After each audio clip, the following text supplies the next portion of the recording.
So today's session is about financial analysis as part of the feasibility studies training modules.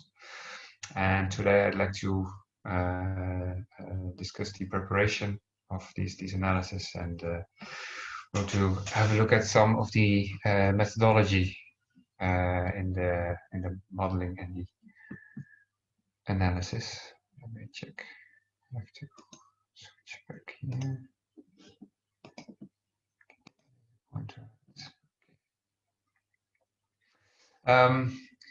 Before we start, I prepared a small poll just to get an idea of the level of background and experience of the different participants, which I'd like to launch now. I hope you can all quickly participate in it so that we have a bit of an idea of the background of everyone. Here it comes.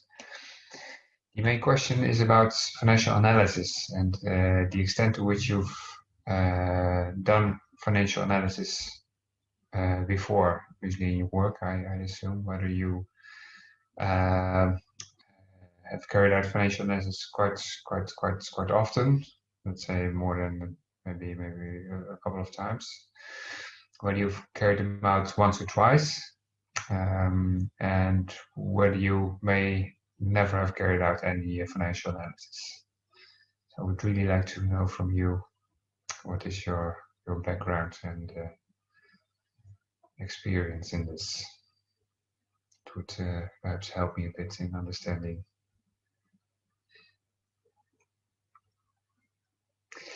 The idea of today's session is a bit to discuss on a quite basic level the different methodologies. So let's say starting from some basic inputs in financial models, and then working towards cash flow models. And then in a later session we can start looking at some, say, more advanced models and start working with them. I'd also like to present some exercise materials, but that will also be in one of the sessions in the next weeks, in the next period. So I see that roughly 40% of the participants have been carried out. We have now one third.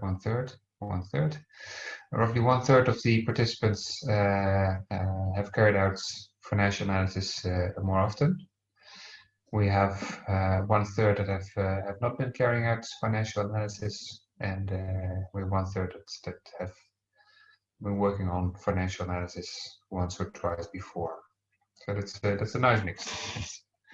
It's a good mix. Thank you very much. Right.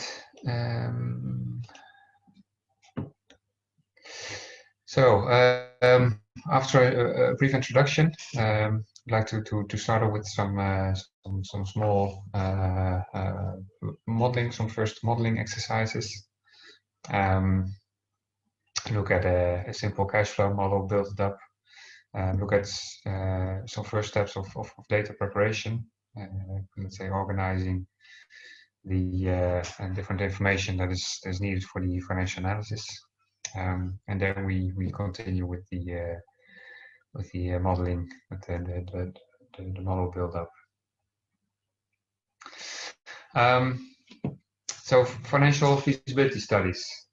The main aim of financial analysis, financial feasibility studies, is to have a look at a project from a financial perspective and to see how it performs financially. And you usually do it directly or indirectly in comparison to other investment opportunities. So you either compare, for example, two investment projects, or you create a certain reference value, say benchmark, for example, the discount rate that you can select for carrying out your cash flow discounting can be seen as a benchmark for internal rate of return, for example, and that benchmark is more or less based on what should be the financial performance of projects under particular conditions in a particular sector, in a particular country, with particular risks, for example. So it's really always to do with some type of comparison. In the assessment, look at different aspects. Look, of course, at the investment needs, and well, of course, there's initial investments in any project, but there may be reinvestments over time to, let's say, to replace equipment, for example, or to add new capacity. It includes a good look at the annual costs and revenues. So let's say what is in normal circumstances are the expenditures that you have for running a project, and what kind of financial returns can you expect.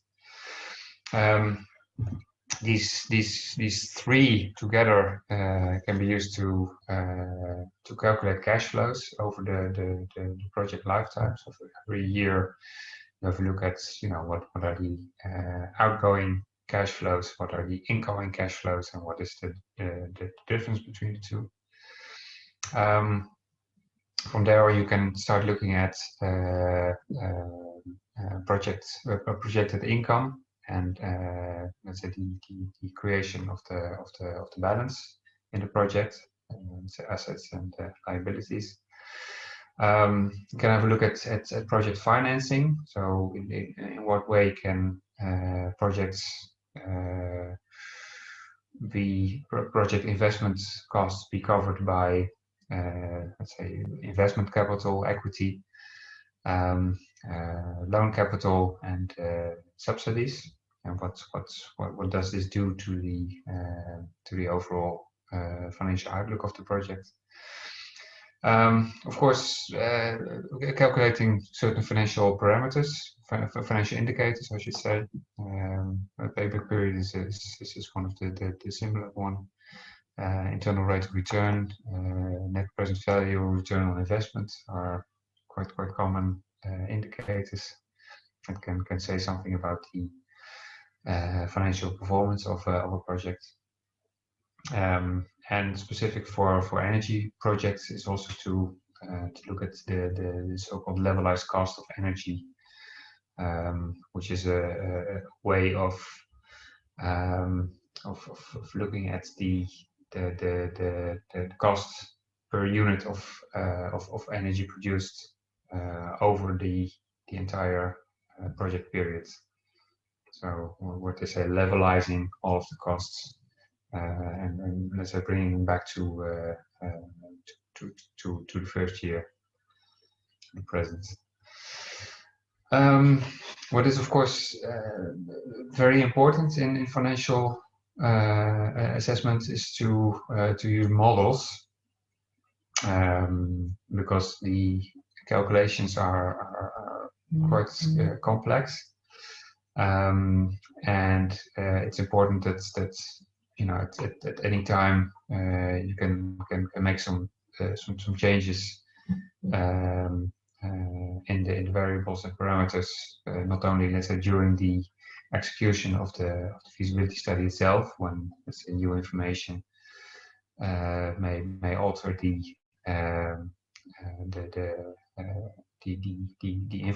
input information, and you should quite easily change any of the information and still directly have the outcome. But it's also important to let's say to play around with the different variables, so that you can have a look what is the sensitivity of the financial performance of the project to any changes in the variables or even the parameters. Call that a sensitivity analysis. It's always recommended to make a link with the technical model of the project, so that you can also say play around with the technical assumptions, the assumptions on technical issues, so that any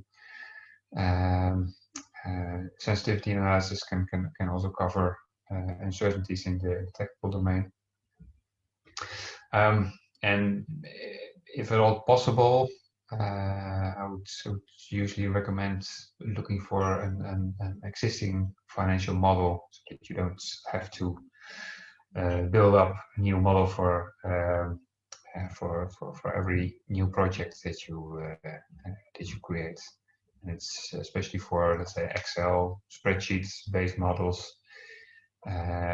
You can quite easily reuse existing models, so taking out the information from the previous project, include a sheet with your technical model and your main inputs, for example, and then recreate the linkages.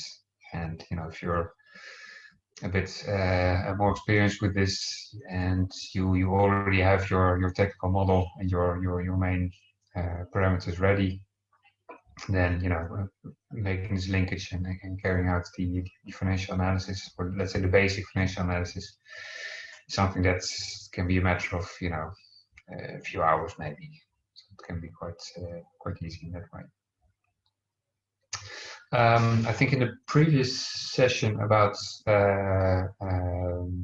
feasibility studies, the introductory session, we had a quick look at how models can be built up. I will very briefly show this again. As I said, the basic information is usually the investment cost, operating cost, and revenues in a project. Together they determine cash flow for the multiple years, and from the cash flow you can calculate a number of financial indicators. From the investment, it's possible to derive the financing needs, and then propose some financing mixes, which will then lead to a particular financing cost. For example, say interest that need to be paid. These can be included in the cash flow analysis. I should add probably that this is one cash flow square here. But actually you have different cash flow statements. You have cash flow for, say, for discounting, for developing these indicators.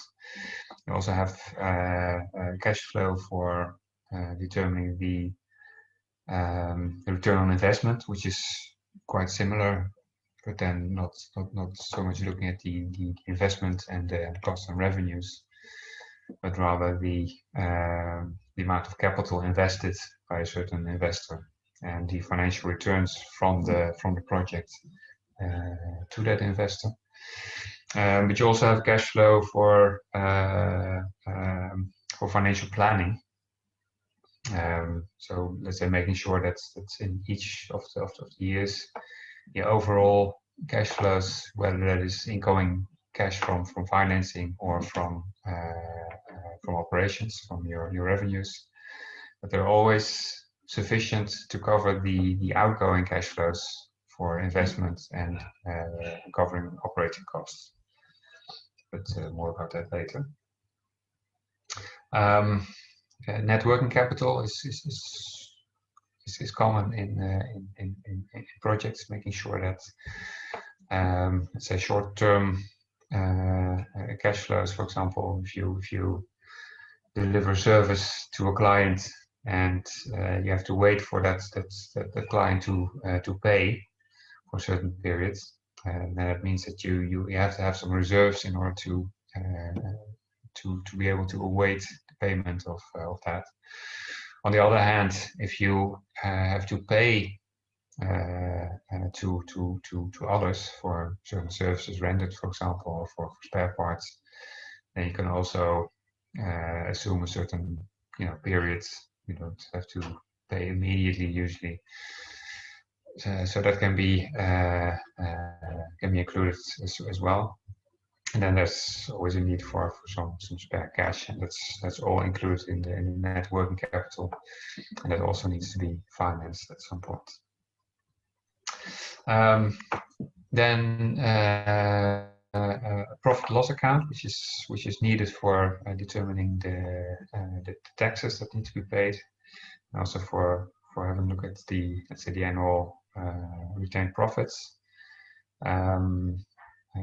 All this feeds back into the cash flow. An important aspect here is depreciation of different assets in the project, which is usually subtracted from the profits in calculating the eventual net profit.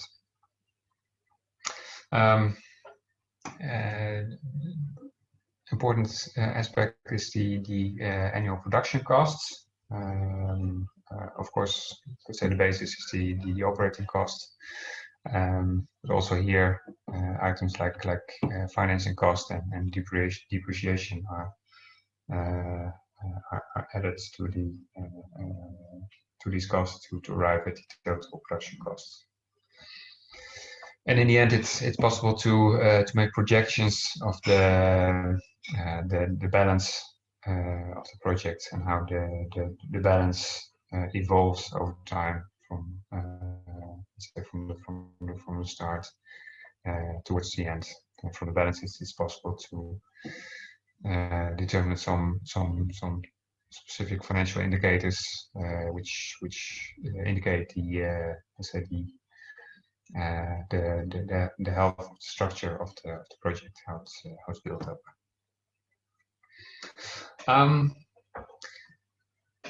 Starting with modeling, I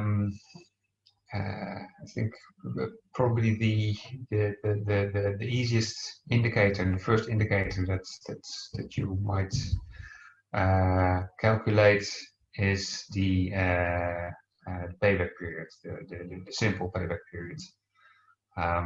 It's a very common and quite straightforward indicator, which is let's say a bit one-dimensional, because it really assumes you have just one moment that you make an investment, and after that you just have a series of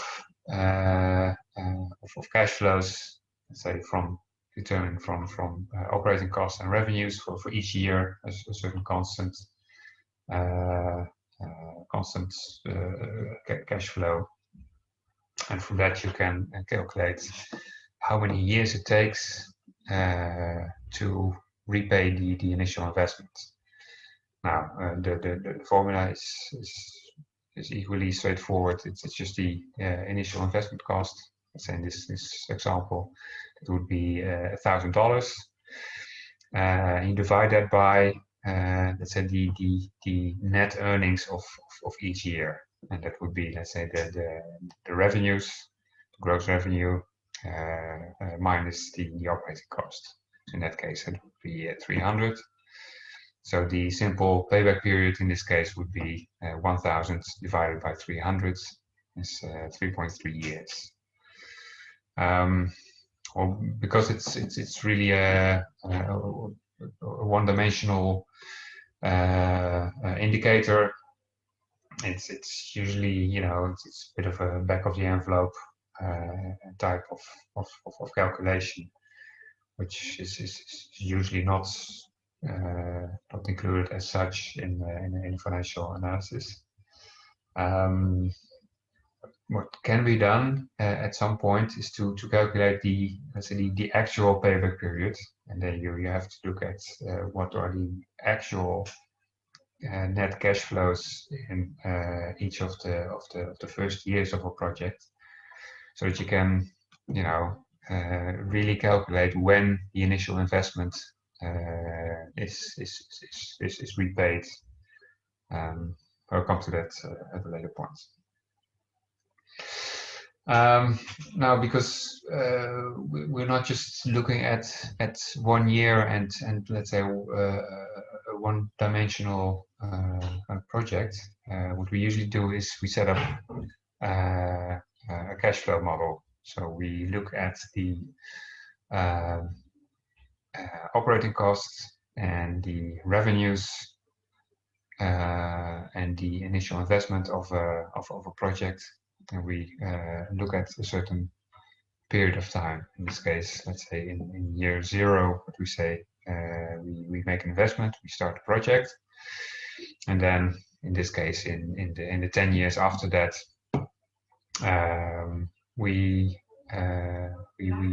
operate the project. So in those years, we have a certain income, revenues from selling, well, let's say energy, for example, and we have certain annual costs occurring every year, let's say for operation and maintenance typically.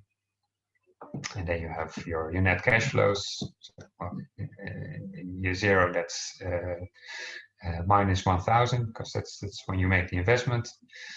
And in the years following that, we have net cash flows to the amount of the revenues, the annual revenue, minus the operating costs. And that's in this example, that would be $300 per year. This is of course a very simplified example. There's no variation in, say, the annual cash flows, inflows or outflows, which in reality there will be. In any case, the net cash flow in every year, depicted as I, year I, it amounts to the total cash inflow in year I minus the total cash outflow in year I.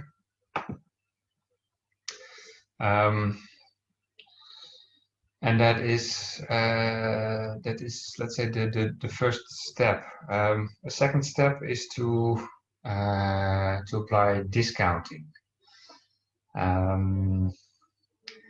And discounting is a method of valuing future sums of money, cash flows, to today's value. And the general idea is that any amount of money, any cash flow in the future, is considered to have a lower value than having that amount today. Let's say, for example, you would say if you have $100 today, then basically because of risks, for example, it's possible that there's depreciation. There could be an economic crisis. There could be disease, pandemic, anything. So that you're never going to know what is the value of that $100 a year from now, let alone 5 years from now or 10 years from now. So let's say in financial analysis, a very important concept is discounting, meaning that if you really want to have a single indicator for the performance of a certain project, so the financial performance, you have to have a way of sort of summing up all the values from the project, all the cash flows in every year of the project, being able to all put them back in one reference year, and that's usually, let's say, the first year, the present. Now this discounting is done with a constant annual rate, and let's say every year further in the future, the value of the cash flow in that year is again reduced by that rate. We call it the discount rate. So let's say if we decide for whatever reason that the discount rate is 10%, for example, that means that the value of a cash flow of $100 a year from now, if you want to bring that back to today's value, that would mean that it's 10% less. The value of $100 a year from now is actually $90 if you would say I want to have that cash today. It means in 2 years you apply this discount rate, you apply it twice. So basically it's not $90, but again 10% less. So in year 2, $100 brought back to the present is actually $81. So that's, let's say 0.9 times 0.9, arrive at $81, and so on.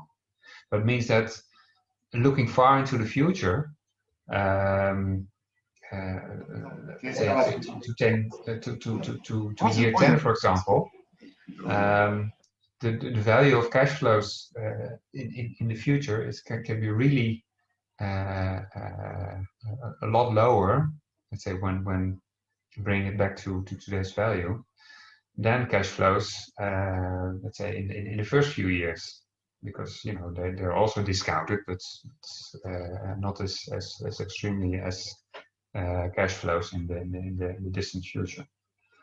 So let's say the importance of cash flows in the first years is higher, in fact, than in the future.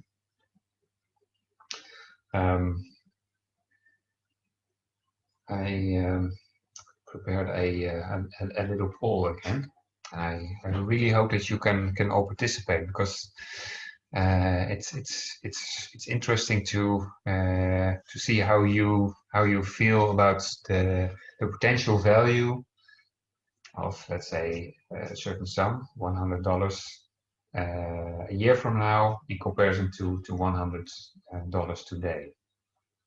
I'd like to ask all of you to participate. And the assumption of the situation is that I owe you $100. Let's see, I made a mistake here. $100. Maybe I borrowed $100 from you last week, or you did some work for me for $100, and I can either give you $100 today, or I can give you $100 a year from now. So my question to you is, let's start at the poll. Do you have a preference whether I pay you $100 today, or whether I pay you $100 a year from now? Start the poll.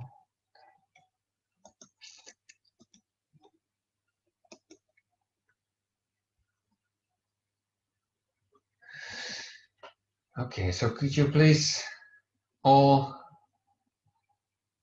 give me your indication? Do you prefer $100 today, or do you prefer $100 after 1 year? So that means it doesn't really matter to you. Would you please give an indication?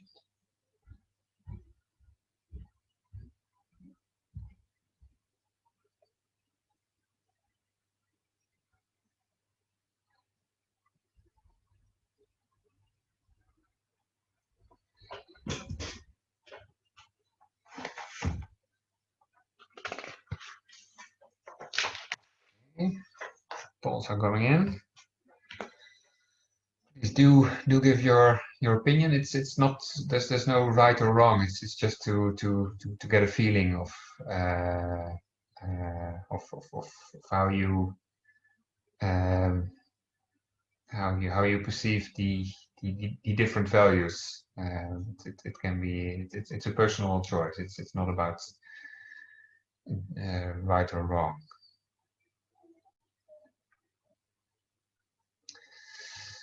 Okay, so we have 60% says prefers to have $100 today, and 40% hold on, okay, it's changing a bit. We have 62% oh no, hold on.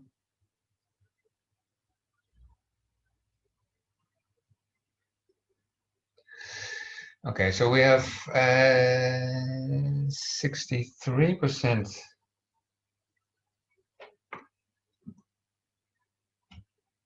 10 participants who says today, and we have 38% who says next year. Okay, thank you. Now we're going to have a second question, namely, I could pay you $100 today, or I could pay you $110 after 1 year. I'll launch another poll. $100 today or $110 after 1 year. What do you prefer? Again, there's no right or wrong. It's just to have an idea of your feeling of the value. $100 today or $110 1 year from now.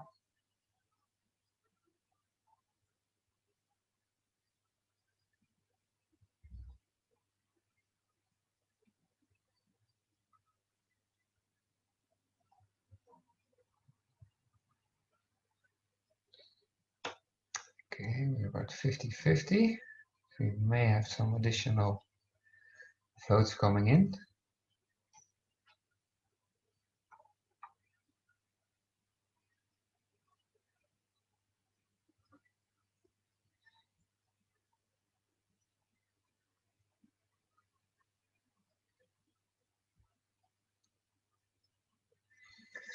Okay, thank you. So we're at 50-50. Now to make it interesting, I'm going to ask you, what do you prefer, $100 today or $120 after 1 year? 100 today, 120 after 1 year.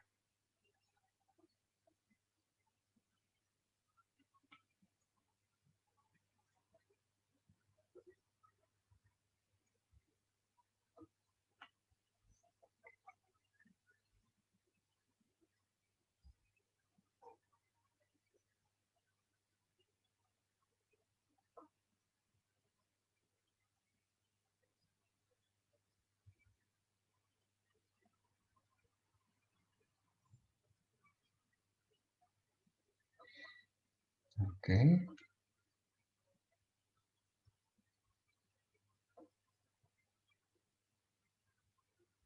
Any more votes?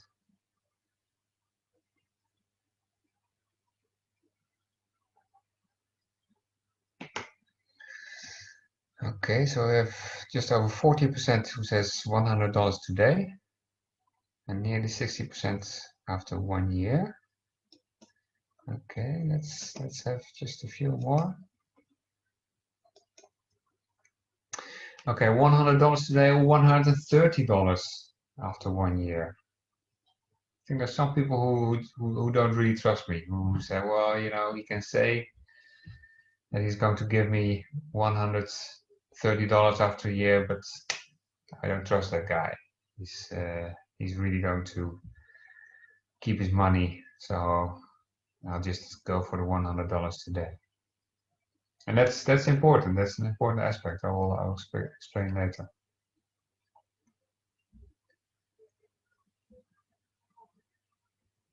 So now maybe I'm influencing the outcome.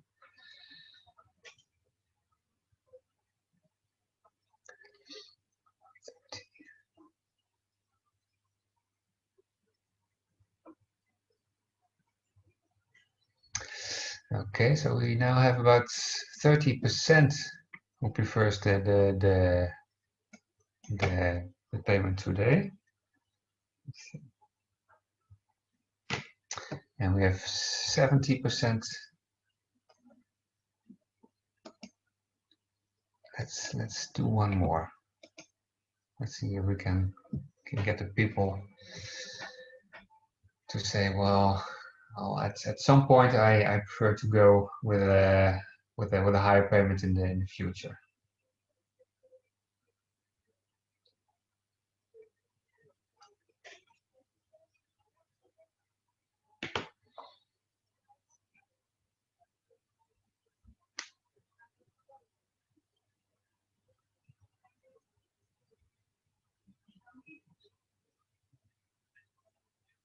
Okay.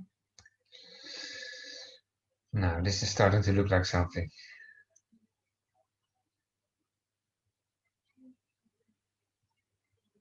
Okay. Right. Okay. So now we have about 2080. So about 20% says $100 today. About 80% says 140 in the future. So there's a few things we can learn from this. So first of all, thank you very much for your participation. I'm really happy about it, because what we can do from these results is we can get an idea of what would be an appropriate discount rate for this particular case here. For let's say me, a guy, 10,000 kilometers away.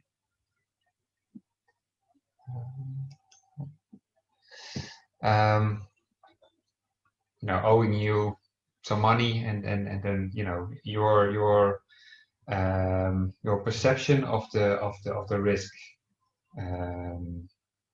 of me being able to pay you a certain amount in the future. Of course, having $100 today it gives you a certain certainty. You have the money in your hand, and you're never going to be completely certain whether you actually receive this amount in 1 year. So there has to be some sort of incentive. There has to be a higher value attached. So from this exercise, you can see what is in this case your feeling about the basically the risk situation. It could be different. For example, if I were a family member, for example, then maybe you could say, well, 100 today, or pay me 100 in a year, or pay me 110 in a year. That's fine. So the results could be different whether I would be the one asking you, or whether it would be a family member, for example. But that has to do with the way that you perceive the risk. If we're talking about someone then you think that you may think that the risk is actually lower, so you would require a lower return on your investment, because basically you would be investing $100 from someone that you know and trust. And basically I'll work on those numbers. So maybe in a future session I will give an indication of what kind of discount rate, what kind of percentage we could conclude from this exercise. So it's really very, very interesting. Thank you. Continue. Let's see.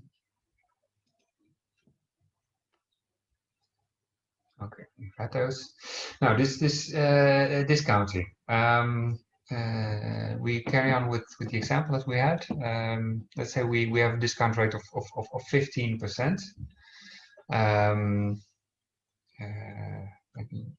Well, no, let's just keep it at this. It means that for every year in the future, the cash flow is reduced. The value of the cash flow from today's perspective is reduced with 15%.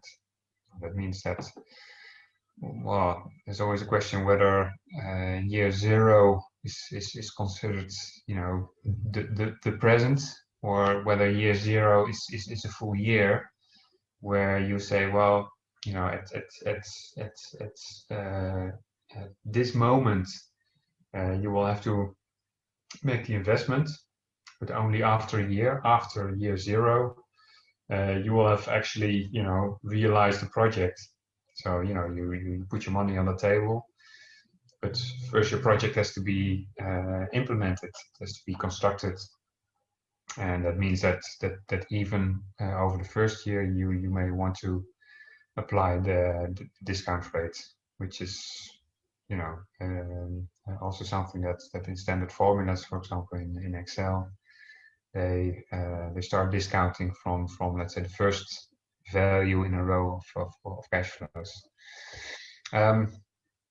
Anyway, discount rate of 15% means that your first cash flow, the value is reduced with 15%.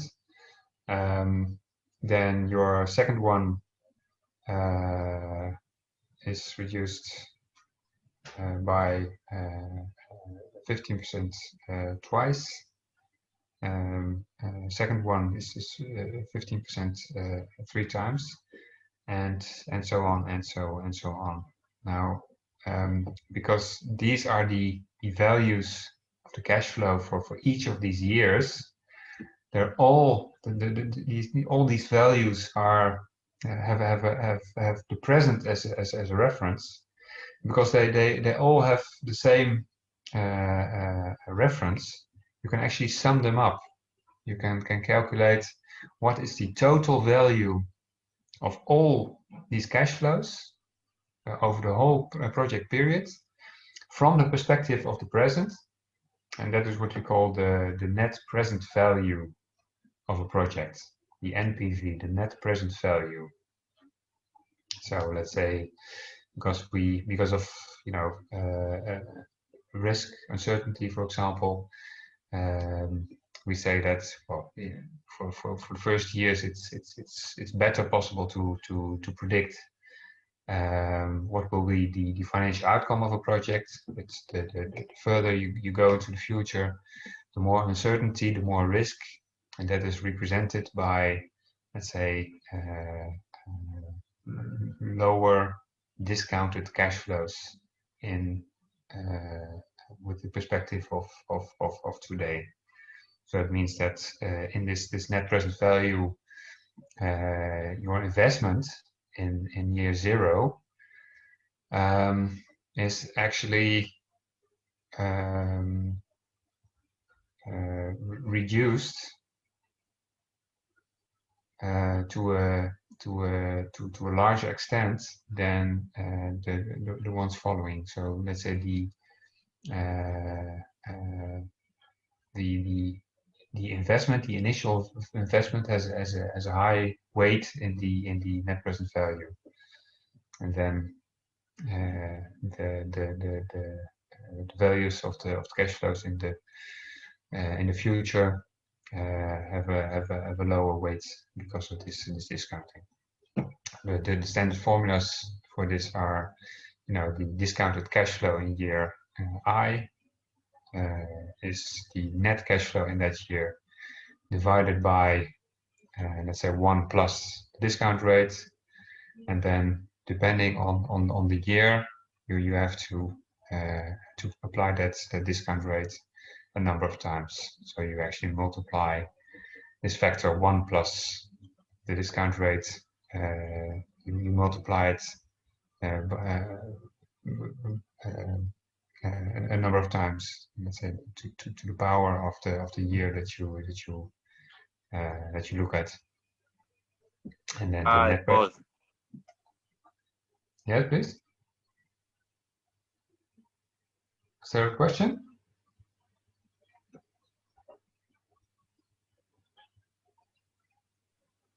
Maybe not. I'm not sure. Cesar? Cesar, are you asking question? No, I think I will mute him. Okay.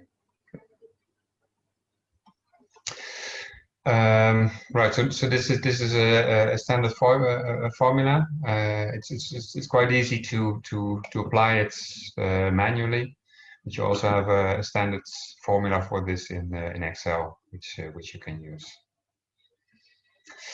So that's the net present value. A second indicator, which is closely related to let's say discounting and discount rate and the performance of a project, is the internal rate of return, the IRR. Now the IRR it equals the discount rate. So let's say if you start changing the discount rate, you will start changing the net present value. Maybe I can show that in a little while. You know, if you say that, for example, discount rate is 10%, that means that all the cash flows in the future will have a higher value than when the discount rate is 15%. So if you reduce the discount rate, then you increase the value of future cash flows. And that means that your NPV will be higher. If you increase your discount rate, that means that the future value of the value of future cash flows is reduced. Then you reduce your net present value.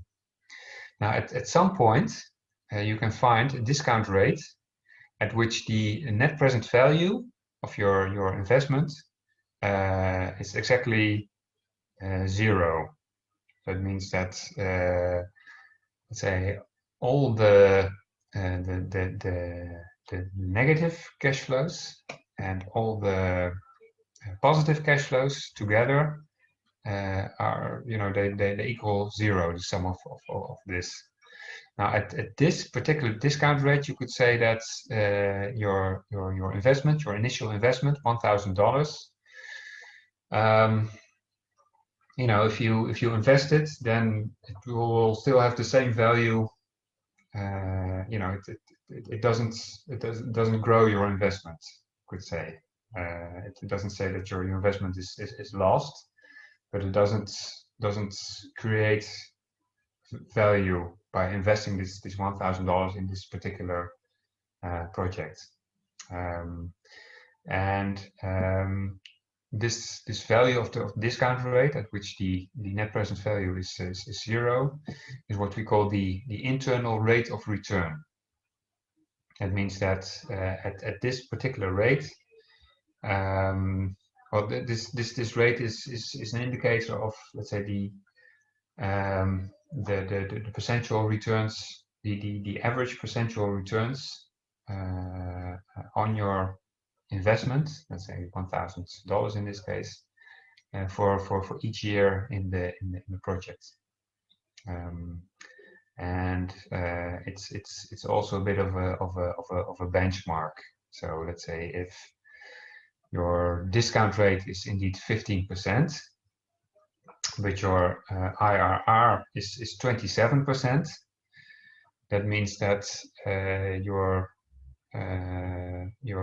internal rate of return is higher than your discount rate. So it means that your project in principle is profitable. If your IRR is less than your discount rate, then you will see that the net present value is less than 0. That means that your project is unprofitable. So let's say NPV and IRR are closely related. And there are, among the most important financial indicators for um, for a project, for the, let's say, financial performance of a project. Now I did prepare a calculation sheet. Let me see where I can make some demonstration. Do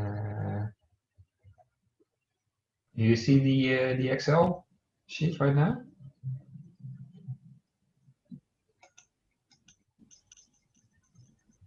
I don't know. Yeah, we see it. Okay, good. So let me see. So these were the first ones. Okay, so we have the investment of $1,000.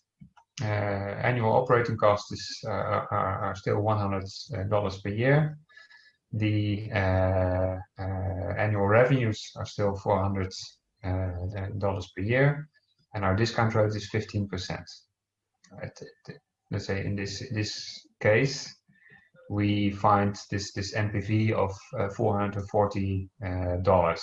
That means that our $1,000 investment will give us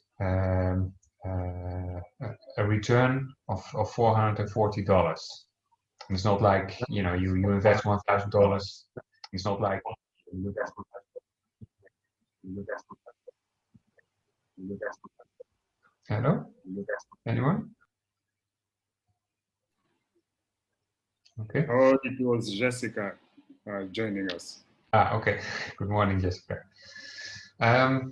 So it means, it doesn't mean that you invest $1,000 and what you get out is 440. Right? It means that, let's say, the added value of your investment is $440. So your $1,000 can be used to earn 440. I will make maybe a small comparison with the bank loan later on. And the internal rate of return of this, in this case, is 27.3%.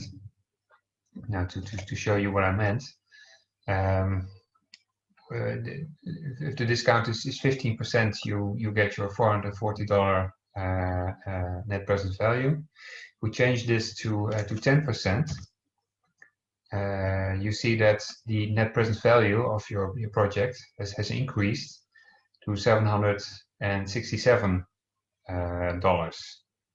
So it means this lower discount rate means that your perception of the risk of your project is better than when it's 15%. So let's say you how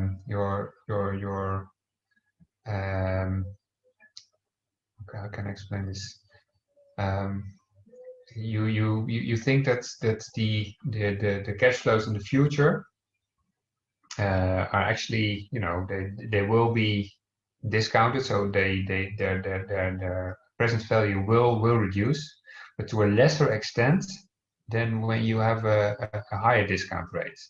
That means that you think it's more it's the conditions for the project are better than when you use a 15% discount rate.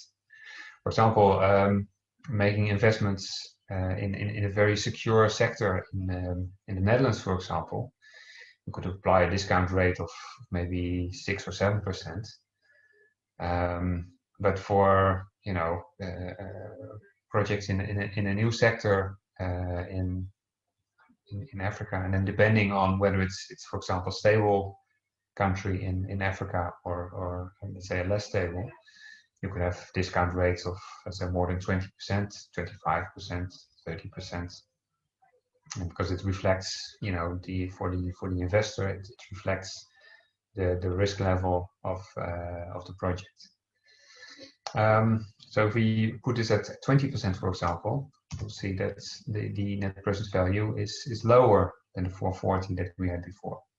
So let's say a higher discount rate, so a higher risk perception, means that your net present value of your investment of your project is lower.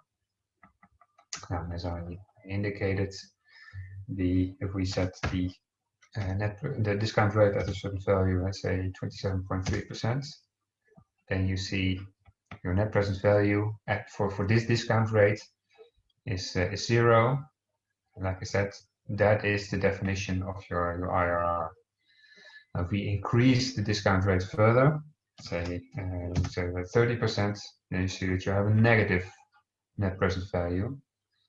And that means that if you as an investor thinks that this is a very high risk project in a high risk country, and you apply a discount rate of 30%, that means that this particular investment is, let's say, not profitable. You actually lose money on the investment that you make. On the other hand, if your revenues are higher, let's say make it $500 per year. Can I ask a question? Yes, of course. Yeah. Let's imagine that you take a loan from the bank at 15%. How do you put that in the equation?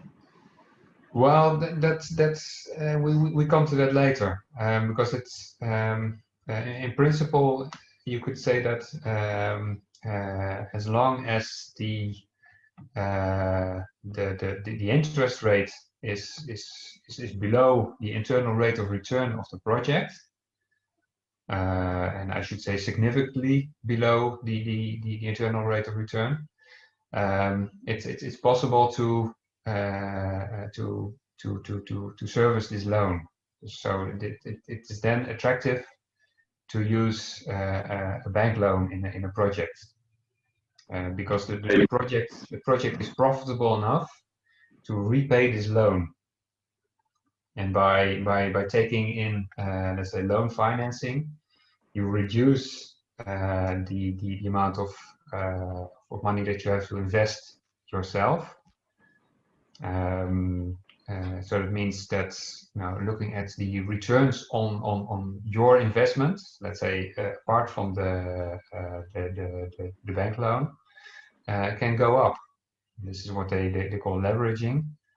But we'll come to that when we look at how financing fits into the financial model. Okay, thank you. Okay. I'll quickly switch back to our presentation.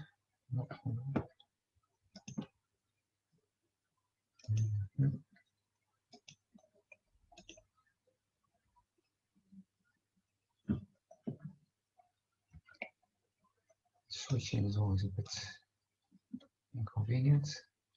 Okay.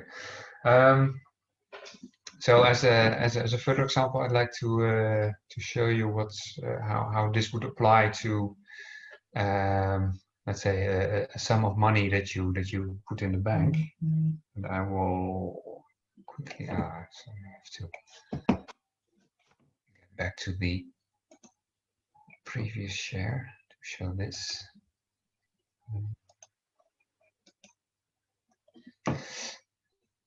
Let's say that we have $1,000. We put it in a bank account with, for example, a 10%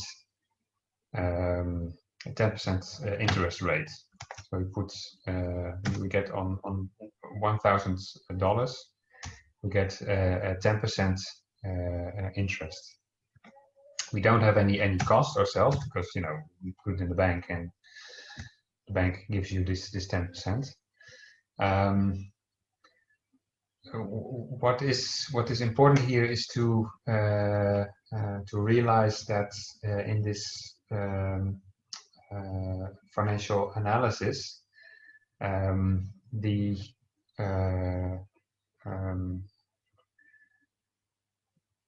let's say the positive cash flows are not, how we say, reinvested in the project. So it means that when we make a comparison to, for example, a bank loan, we don't calculate, let's say, interest on interest. Whereas, normally if you put money in a savings account, then every year the interest is added to the initial amount, and then the year after you get your interest on both the initial sum, but also interest on the interest that you got. That is in this case not what we see. What we do have, of course, in the end, we don't get only get all these interest amounts, but in the end we also get our initial sum back, because it's still there in the bank. So at present we put this $1,000 in the bank. You get your 10% interest every year, and after 10 years you withdraw. You get not just the interest of that year, but you also get your initial investment back, initial sum. So what we see indeed is that the internal rate of return in this case is 10%. So that is, let's say, the 10% interest that you receive every year. Now, depending on the discount rate, this can be a smart thing to do or not. Let's say if you have a discount rate of 30%, then that means that the value of your money in the bank is actually, is creating a loss. It's actually less than what it was. On the other hand, putting money in a bank, if it's a respected bank in a stable country, is very low risk. At the moment in Europe, at least, the interest rates are practically zero. There's even, for larger sums, there's actually a negative interest, so you have to pay if you want to put your money in a savings account, but that's usually for, let's say, sums larger than 100,000 euros, for example. But your money is safe there, so a discount rate of 30% would not be would not be appropriate in such a case. If you would say a discount rate of maybe 2%, because this bank will not fail. It's big enough. So it means that actually, because your perception of the risk gives you a discount rate of, for example, 2%. You trust your bank, and you still get your 10% interest, which is not realistic, but for the sake of the example, then you get a positive net present value, because your returns are higher than your discount rate. That's the example that I wanted to share with you.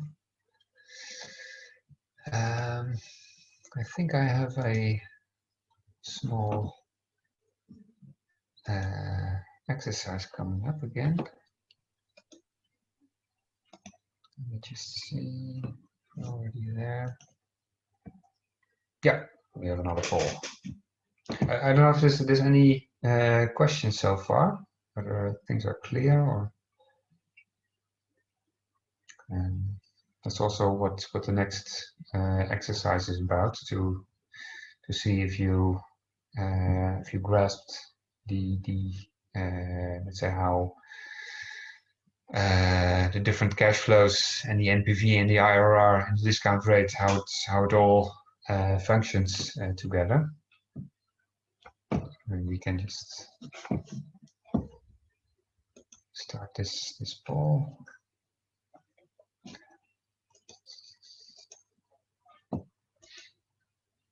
So the first question of the poll is what happens at the moment that we, for a certain project, we increase the investment costs. So let's say you have a project like before, we have $1,000 investment. We have $400 annual revenue. We have $100 annual cost. But then, for some reason, the investment is not 1,000, but it's 1,200. The question is, what happens then to the NPV and the IRR of this project? Does it mean A, that the NPV of the project increases and the internal rate of return decreases? Does it mean B, that the NPV decreases and the IRR increases? So the IRR will be higher and the NPV will be lower? Or does it mean C, that the NPV decreases and the internal rate of return decreases?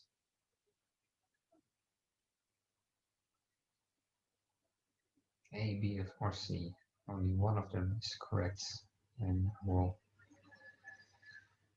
then show in the small model that we've been working on.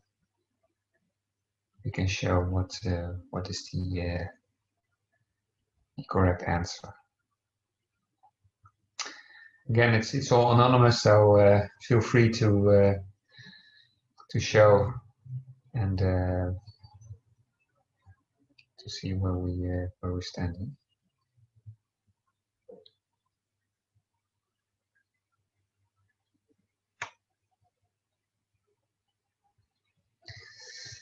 Okay, so it looks like all three answer categories have similar numbers of answers. Let's have a look what happens if we increase the investment costs. Let's have a look. Share the screen. So where it was. So this is where we started off. $1,000 investment, $100 operating costs, $400 revenues, and a 15% discount rate. So what happens if we increase the investment? Let's say we make it 1,200, because solar panel prices have increased, so in the end it is more. What we see indeed is that the NPV has gone down from 440 to 266, and the IRR has gone down from 37, it was, to 21.4%. Basically, you can see it in the analysis, because the initial investment, which has a large influence on the NPV, it goes up. So that means that the net cash flow in the first year of the project will be higher in a negative sense. Let's say the investment cost that is made results in a negative cash flow. So if the investments increase, that means that the cash outflow in the first year also increases, and this means that the NPV, let's say the same discount rate and the same operating costs and revenues, will be lower because of this higher cash outflow in the first year. At the same time, so it means that the NPV goes down. Let's say the investment costs go up, the NPV goes down. At the same time, the internal rate of return of the project also goes down, because you have made a higher investment, and your actual returns are the same. So let's say for the same investment, or let's say for a higher investment, you get the same net cash flow in all the years of the project. So it means that your relative return has gone down. Let's say if you earn, for example, every year $300 on an investment of $1,000, then you have a better rate of return than when you have to invest $1,200 to get the same return. Then your return will be lower. That means that your internal rate of return is also lower. So this is how you can use your model to check on the effects of such changes. You can also think of it a bit more intuitively. Let's say if the initial cost of a project are higher than what you expected, and that means that the profitability of the project will be less, assuming, of course, again, that the costs and the revenues and, let's say, the net cash flow in all the operating years of your project are the same. If the investment cost of your project is higher than what you anticipated, then the financial performance of your project overall will be less than what you anticipated. So that is how you could also look at it from a more intuitive perspective. Let's do the second one. I don't know if this explanation is clear, or whether there's any questions. Shall we proceed to the second?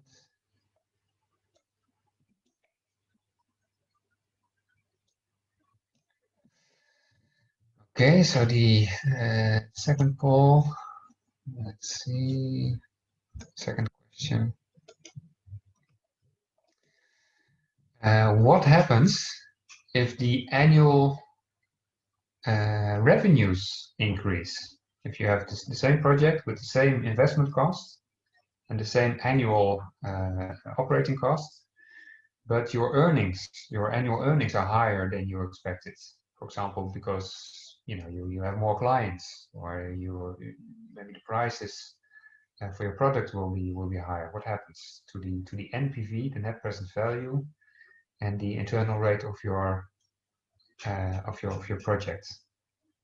Does it mean that the NPV goes up and the IRR goes down? Does it mean, again, that the NPV goes down and the IRR goes up? Or does it mean that both your NPV and your IRR go up? It means what's the consequence of having higher revenues, higher returns from your projects? Increases, decreases, both increases.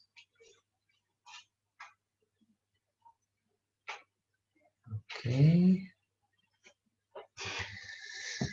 So we have 30% people saying NPV goes up, IRR goes down. Oh, it's 36 now. Okay, the numbers keep on changing a bit.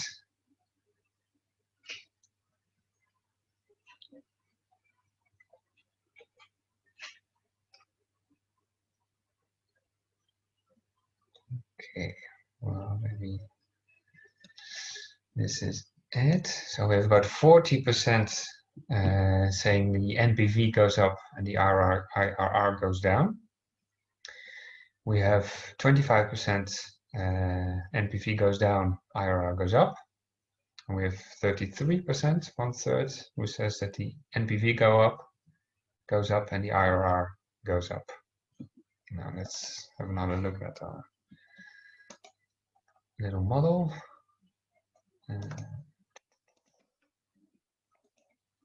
Okay, so we put our investment back to where it was. Sorry, 1,000. We have operating costs and revenues, 400. Now we said that we would increase the revenues. Let's make it 500. What happens? We see that both the NPV and the IRR go up.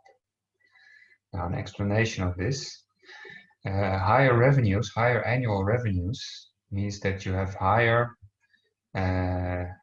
cash inflows in any of the production years. Let's say there's no difference in the initial investment, so the cash flow in the initial year of the project is the same. But for every one of the years following that, you have a higher cash inflow, so you have higher earnings. So that means that the values of each of these cash flows is higher, whether you look at it in year itself or when you discount it and look at it from the present value. For both means that the cash flows are higher. So the sum of the discounted cash flows, which is the NPV, is higher than what it was before. And similarly, you have for the same investment, you have higher returns in each year. So your internal rate of return is higher than what it was when the revenues were at the lower level, 400.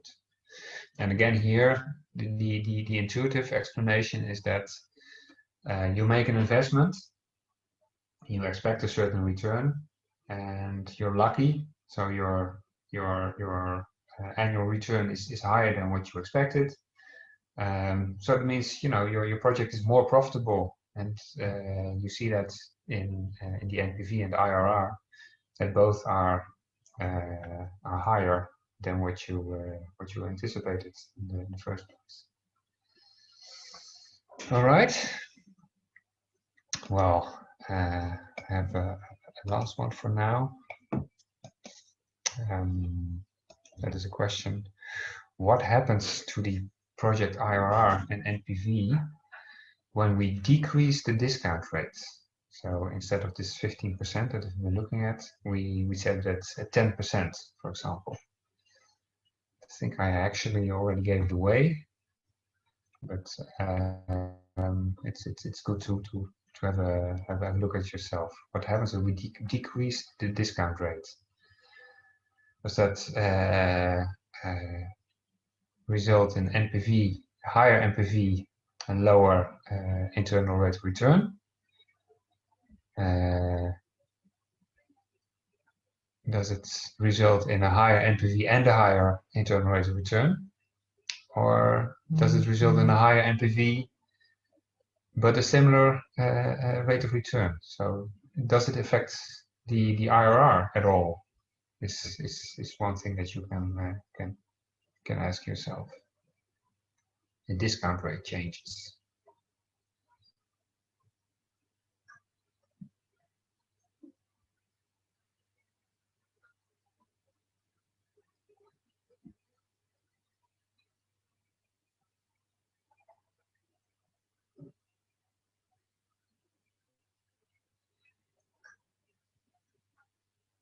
Okay.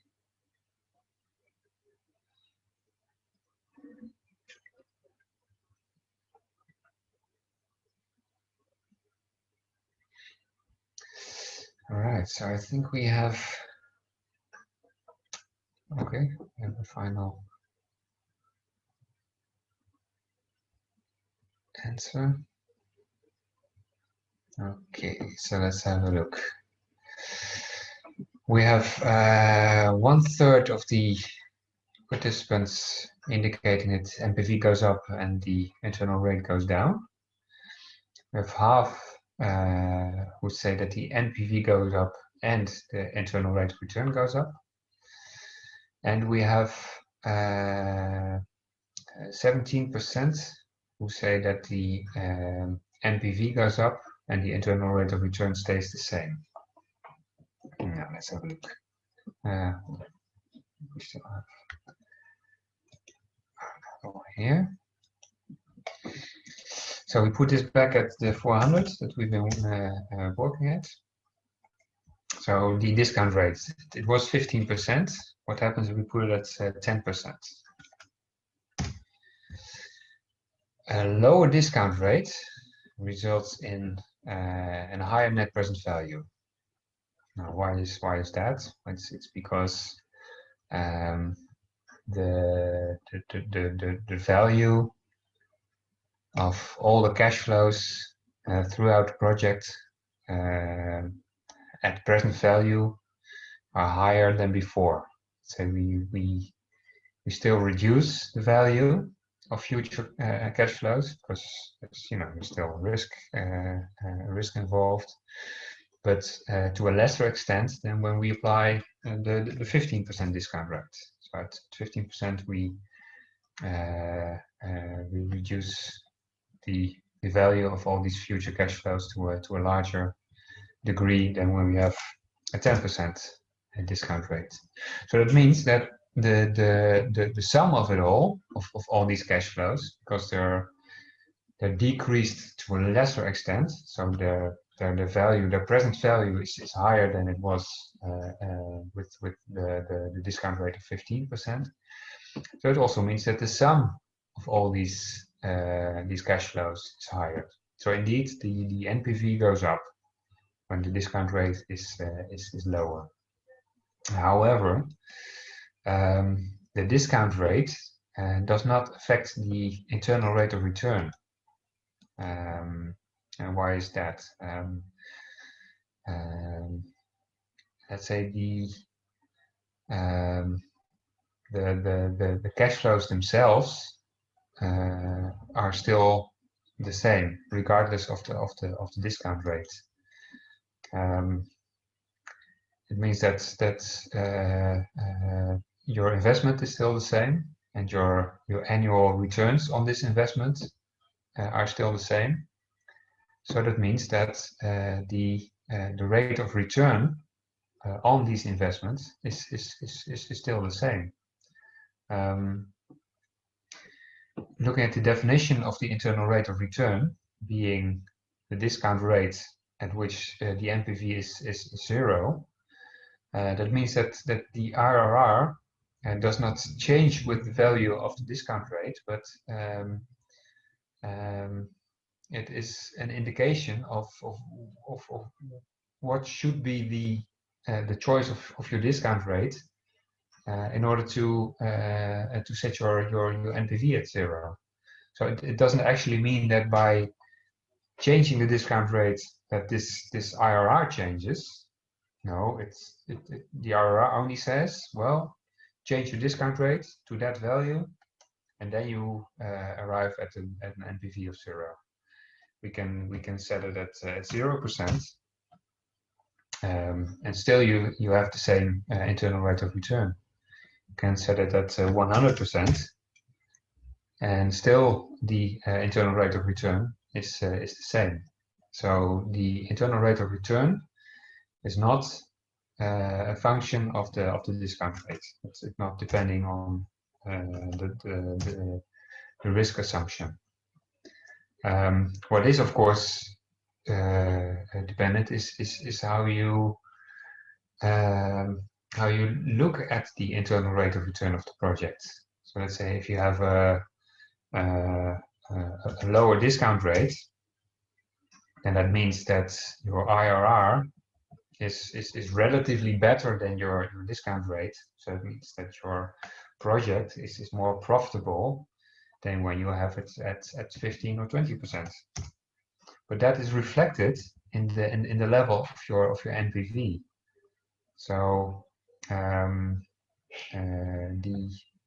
let's say to make a long answer short, the IRR is not a function. It's not dependent on the discount rate. Are there any questions so far on this?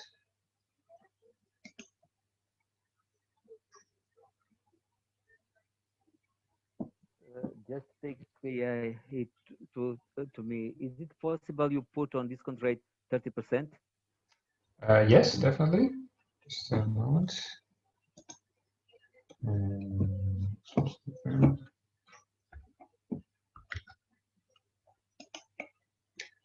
30.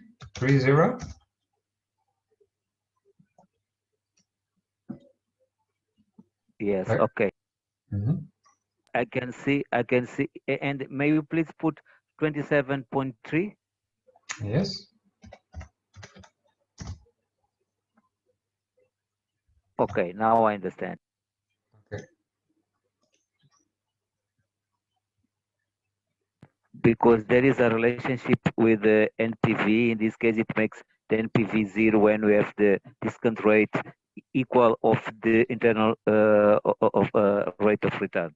Yes, that's let's say the definition actually of the internal rate of return. And that means also that if the discount rate is higher than the internal rate of return, that means that you get a negative NPV.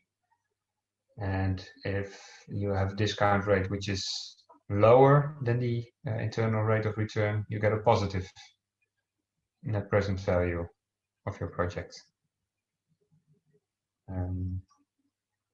So it means, you know, there's all different combinations, of course, of a discount rate and investment costs, operating costs, and revenues, and say each combination of investments, operating costs, and revenues gives you a certain NPV and internal rate of return. And only when you apply a certain discount rate, then you get a certain NPV that corresponds to this. And let's say the IRR as such is not affected by changes in the discount rate.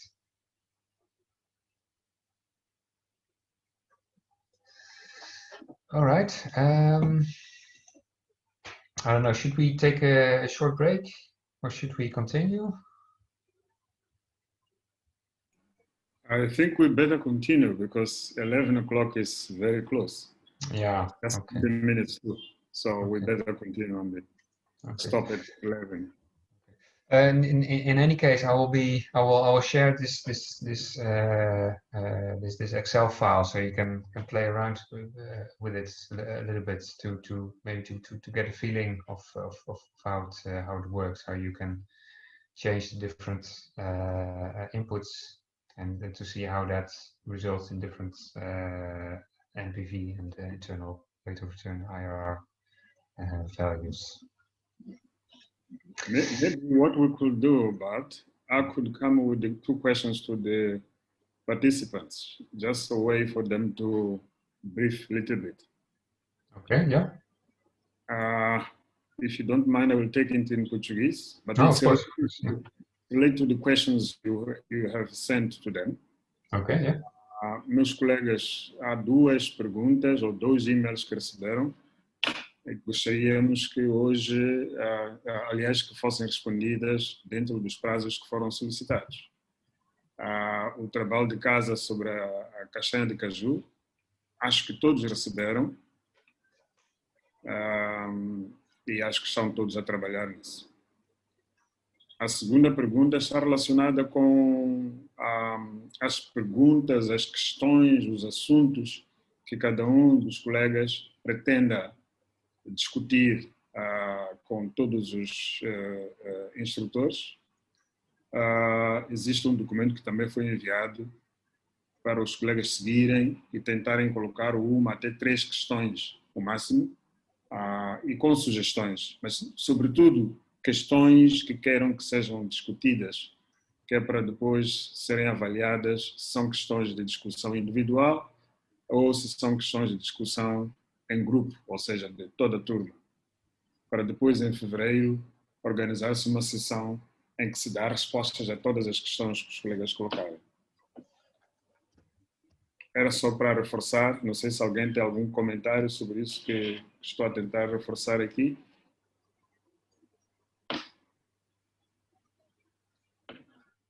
Alguém tem alguma questão? No?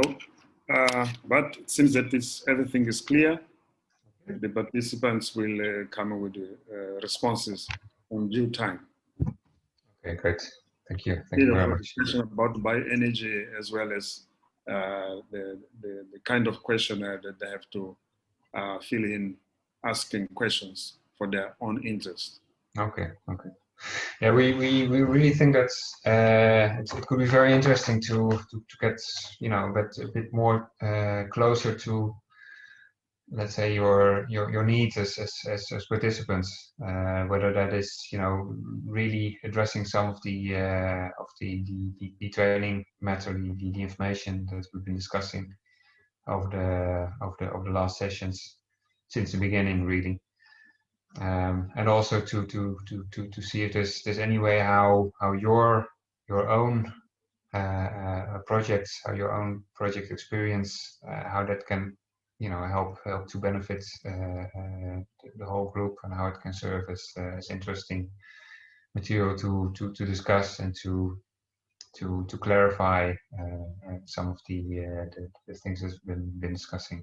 And it goes, of course, to the training subject of all the training, so also that of Divas and Paul. So we really look forward to this kind of session, because we really think that it can be very interesting to discuss with you, and to to have this different kind of session. Let's see. We really look forward to receiving your response, and we'll work from there. For now, let's continue with our.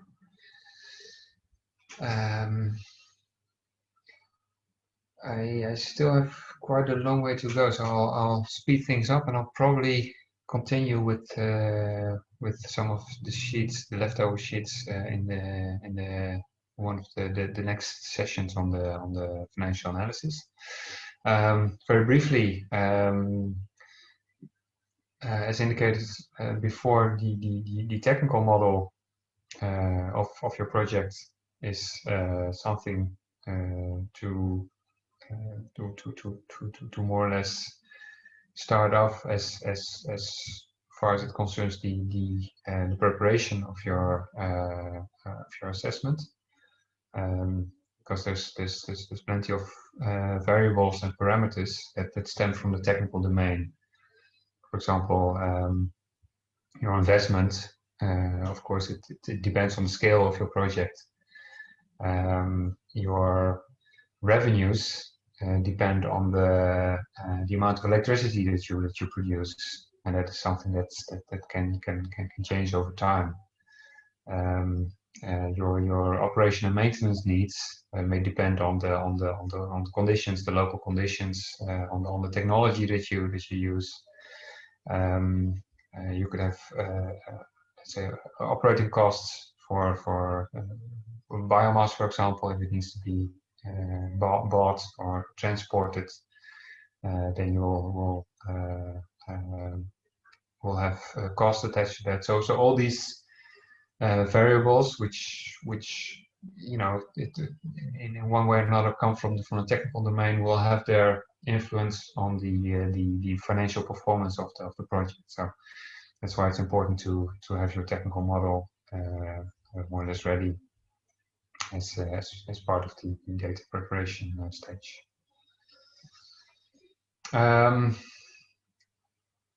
Structuring the financial inputs. This is a bit you know, how you prefer to work yourself. But myself, I like um, to make a distinction between parameters and variables when setting, say, the inputs for the models. Parameters being, let's say, more or less outside, externally set values. I'll come up with some examples later on. While variables are something that you can vary according to the specifics of the project. So it's something that you may have a certain level of control. So those are parameters and variables. Then let's say the three main inputs being the investments, the operating costs, and the revenues as inputs for the financial model. Now, some examples of parameters. Project duration is a very important one because let's say it will, on one hand, it has to reflect what the lifetime of the project will be. Let's say the main equipment, for example, is often the basis for choosing the project duration. But it will also influence your financial indicators to some extent. Let's say an extended project duration will result in somewhat different values of NPV and IRR, for example. You might have, let's say, more or less fixed prices of inputs. For example, for the biomass, if you have to buy it, then it is something that may be subject to market prices. You might have salary levels. You have to choose, let's say, a discount rate. You may be working with imported goods, so you need to have an exchange rate. You may have a certain tax rate that applies to the project. It's not to say that these values are fixed, but they're sort of given by the conditions of the project. So at some point, it could be a conclusion that your project may be feasible only under the conditions that then you may get some conditions which are defined by some of the parameters. For example, if you would say only if the price of biomass is of a certain at a certain level, or if you know your tax rate is at a certain level, if well, salary levels may be of limited effect in larger projects. But let's say you can use them to more or less describe the conditions under which your project could be feasible or would be unfeasible. I'll go through these next sheets quickly. Investment costs, it's mainly a matter of arranging the different items in your project investment. Typically, it includes at least land, buildings and structures, main production equipment, and let's say auxiliary equipment as needed. Costs for transport, installation, startup, and training. And what would need to be included at some point is the financial costs, let's say, before you start producing, and working capital. And that is something that usually comes from your model, and you calculate them at a later time, and then you include them in your initial investments. lifespan of equipment and assets in general are needed in order to determine what they call depreciation. So let's say the reduction of the value of your assets over time. Say as you're using equipment, then well, equipment has a certain life expectancy. That means that you every year that you use it, you get closer to the end of life of your equipment, and that means that it's they call it's depreciated. So let's say its value at a certain point in time is it's less than when it's new. You may be faced with reinvestments, for example, equipment, let's say new generators, new battery banks for PV systems. Let's say replacement of electronics, etc. And also if you have assets that have a particularly long lifetime, a lifetime that is longer than the project duration, you may actually have a residual value of certain assets, certain equipment or buildings after the project period ends. So it means that is some value that you still have to account for in your economic in your financial analysis. And it's quite common to add some what they call contingency budget for covering any costs that are unforeseen, because it's quite difficult to really make an estimation of, let's say, all the costs and not overlook a single thing. There's always going to be some unforeseen costs. And it's good to have some what they call contingency budgets to cover these. Now, if you're looking at pre-feasibility studies, let's say first initial studies to see if there's project opportunity. It's quite common to say for let's say energy projects to use indications of specific investment costs, say related to the capacity of the project.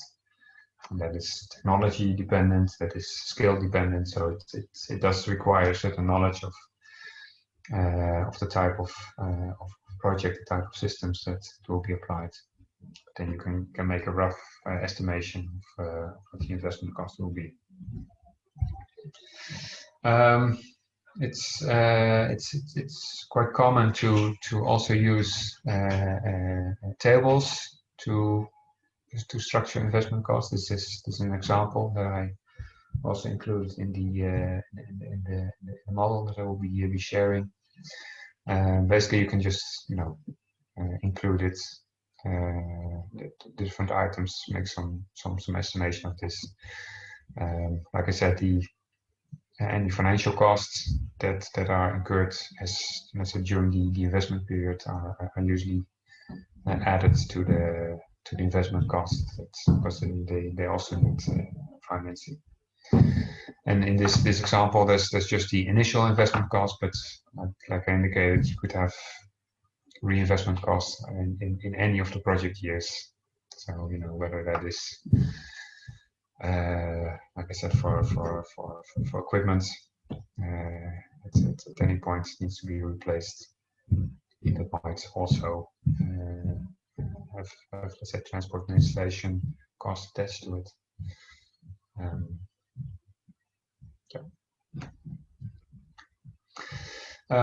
Operating costs. It's important to realize that operating costs is only a part of the production costs.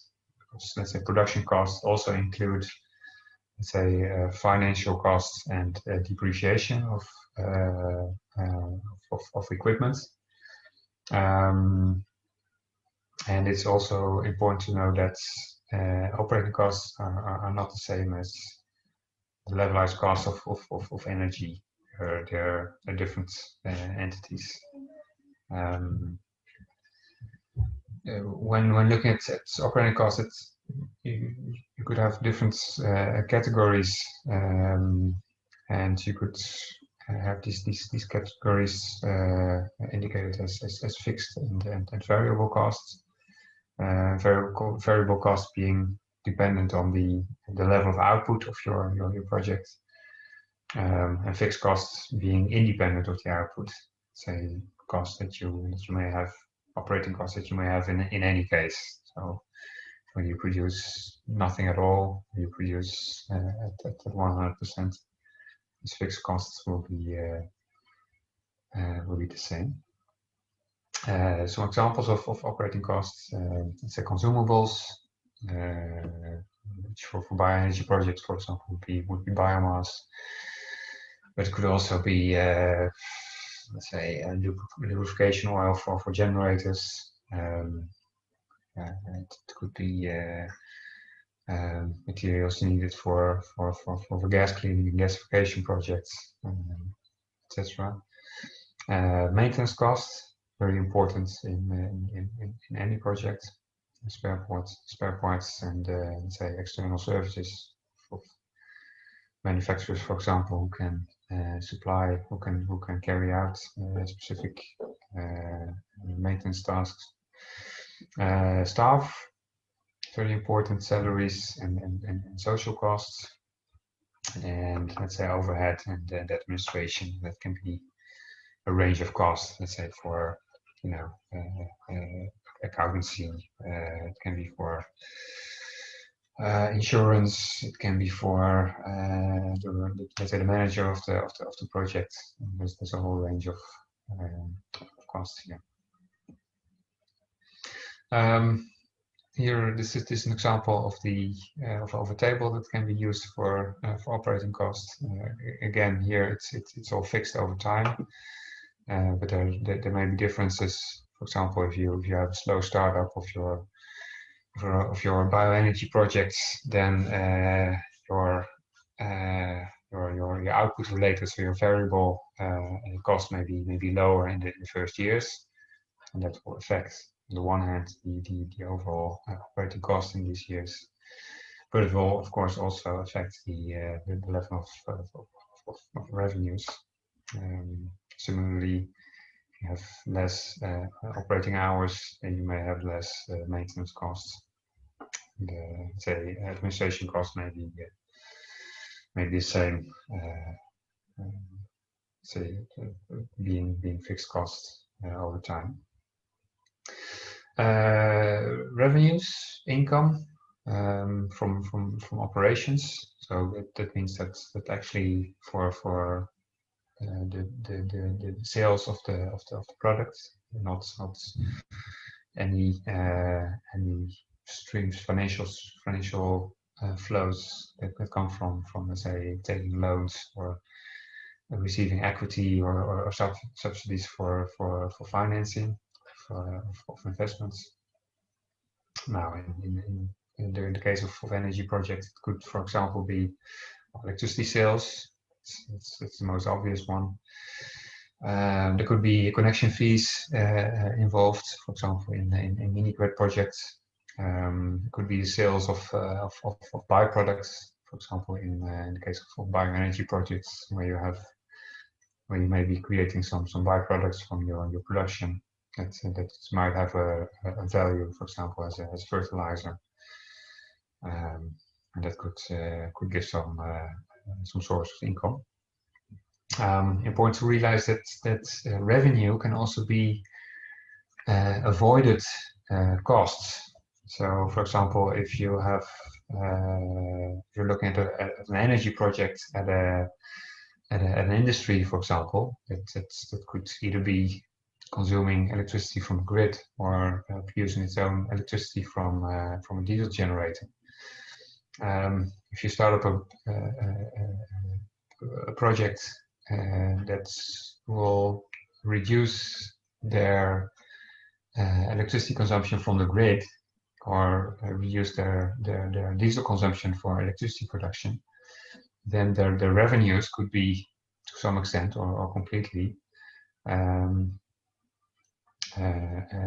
attributed to the reduction in the cost that they had before. So reduction of diesel costs would then be a revenue in your project, say for a reduction in the electricity bill that a company could be paying to the utility company. Same for let's say avoided or reduced maintenance of existing systems. So for example, if the number of running hours for your diesel engine is greatly reduced, that means that your level of maintenance of this engine will also be less than before. And for bioenergy projects, you may be looking at it's a reduction of waste disposal costs. So if you manage to process your byproducts or your waste, and it might lead to a reduction of the costs needed for disposing the waste. Here also you might be using tables for each year calculating the revenues. In this example, you may have electricity savings, say savings on your electricity bill for example, a company that implements a project to produce a part of their own electricity or all of their own electricity, and they may be selling surplus electricity to third parties, to the grid or to nearby consumers, and that might give some additional revenue, which in total gives you an annual revenue of in this case $120,000. And again, this may vary over time. For example, if you have a solar system, then because of the reduced production over time of your panels, your production capacity might go down. On the other hand, if you have a growing number of customers, then you may have increasing numbers of your sales. You may have changes in your electricity rates over time. And for example, in some projects, it's increases are included in the sales contract with the buyer of the electricity. So it means that your annual revenue will be increasing over time.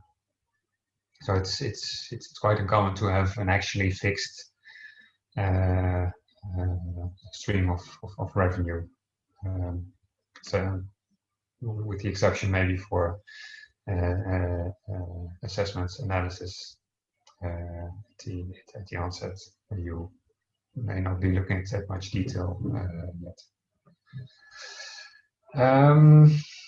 Maybe I'll just continue for another 5 or 10 minutes because we started a bit late.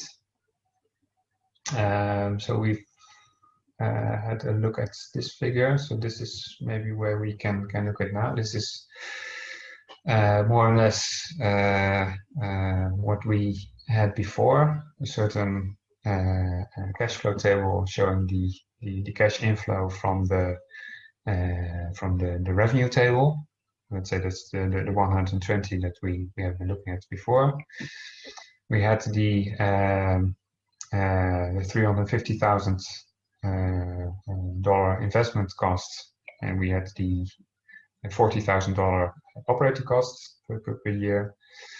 Basically, similar to what we saw before in our first cash flow model.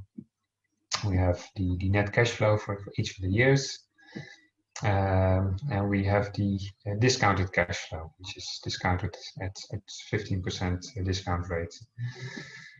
And it means that for this particular project with these investment costs, these annual revenues and these annual costs, you might have a net present value of well, let's say nearly $45,000 in this case, and a rate of return of nearly 19%. And again, this is just for demonstration purposes.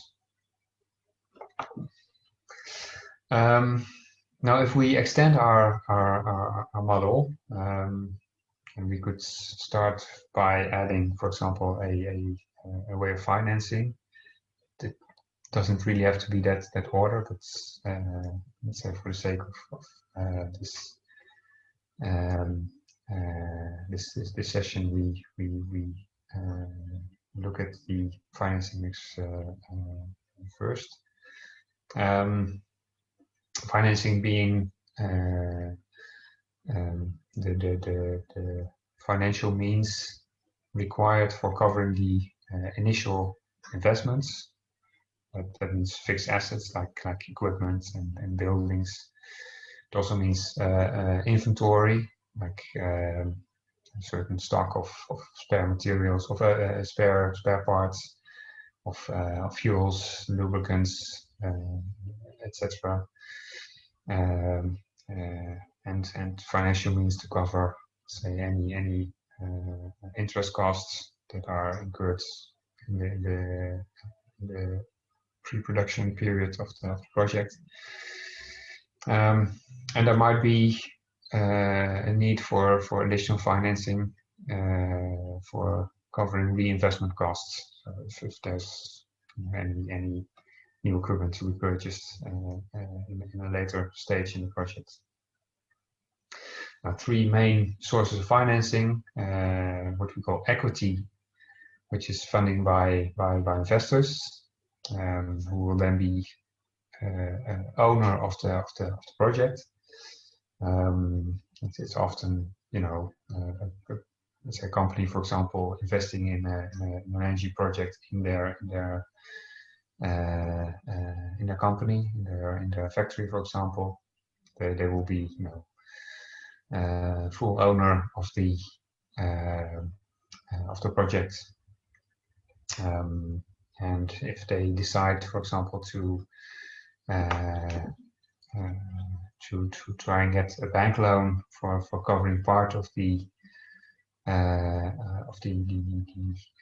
financing cost, covering part of the investment cost, and it means that it will still be the full owner of the project, but that, let's say, part of the financing is done with bank loans, which need to be repaid with interest.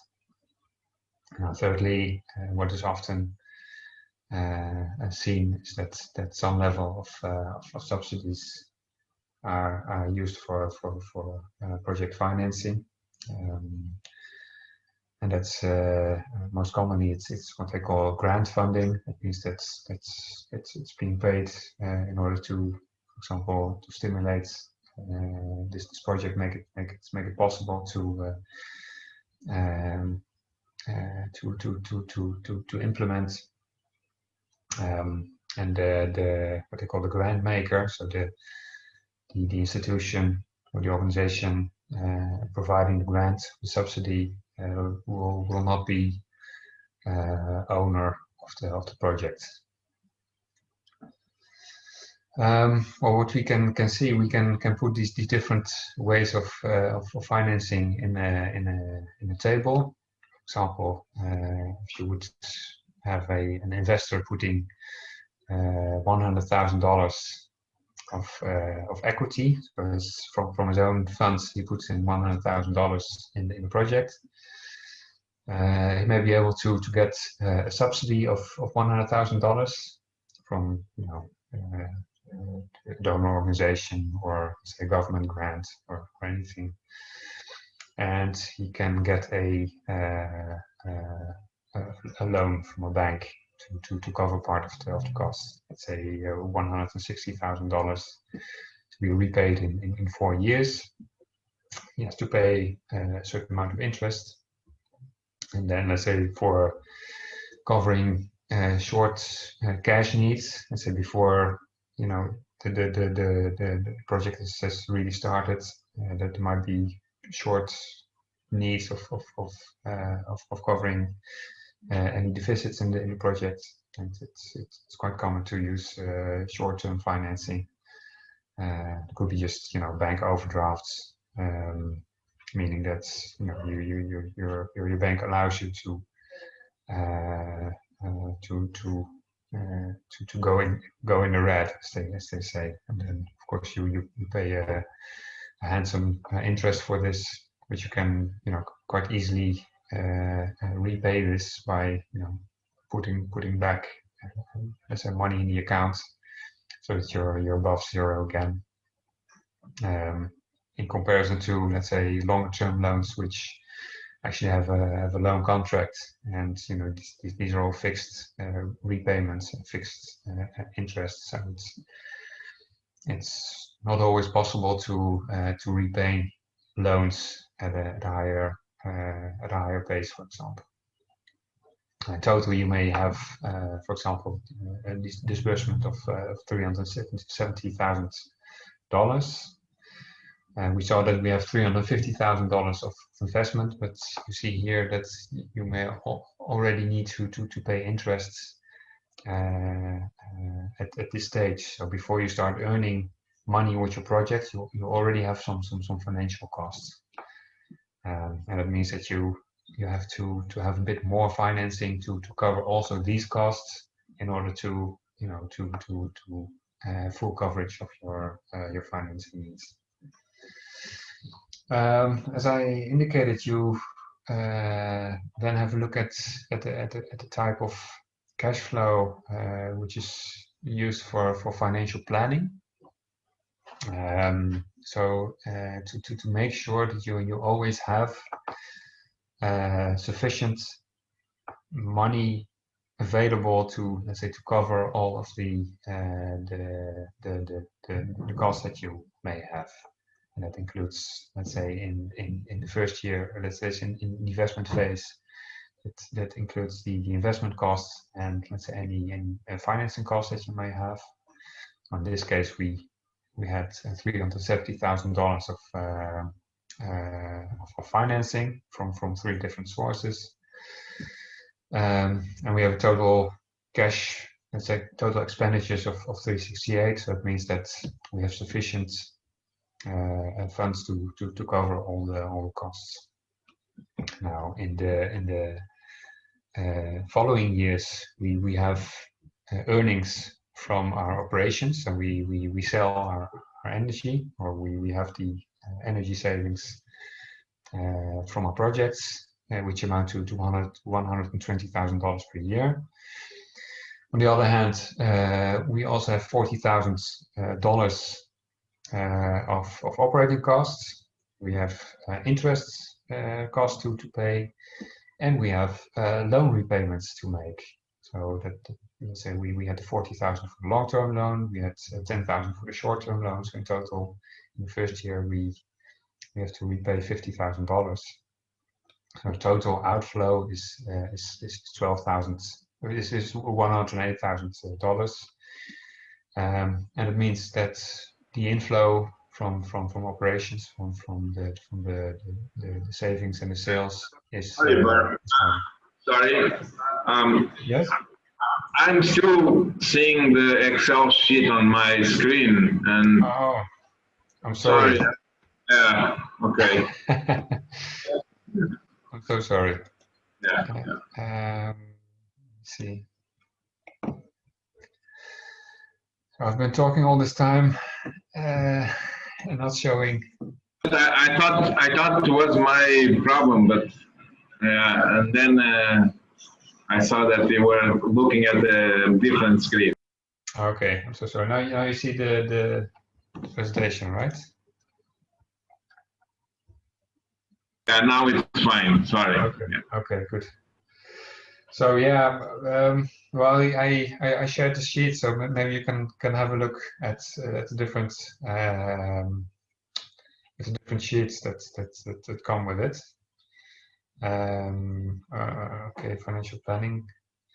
So maybe this is a good point also to stop for the day. I still have a few sheets, unless you want to continue for another 10 minutes. What do you think?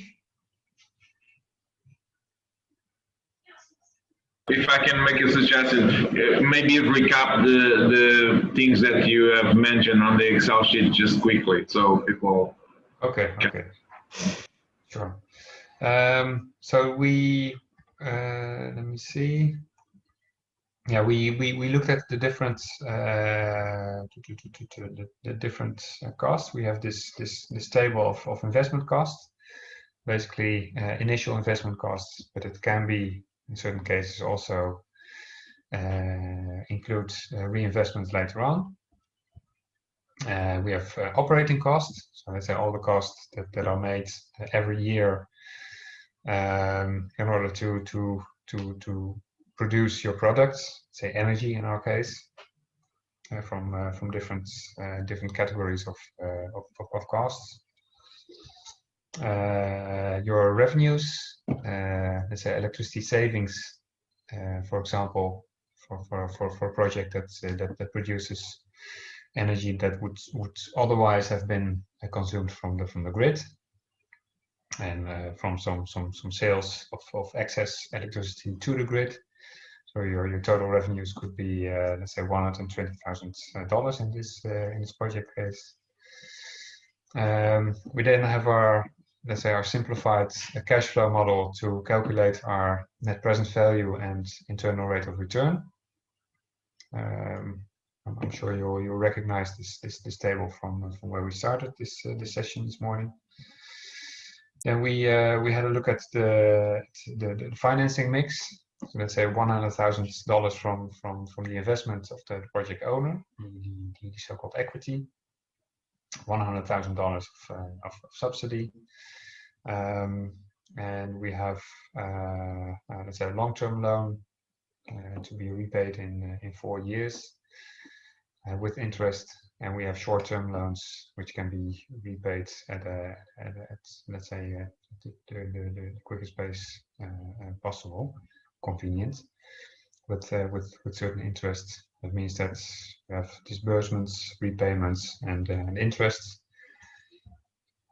which we will then find back in the financial planning sheet. It shows, let's say, all the financial inflows, whether that's from let's say from the financiers, so that's the project owner and the grant maker, and the banks that provide loan funding. This is in the implementation year, in the construction phase, and then in all the years following, you will have the revenues, the inflow from operations. So it means that you have total funds available for each year, that's total inflow, and then you have the total outflows. So let's say for the investment in the construction year, and then you have in the years following, you will have the operating costs every year. You will have the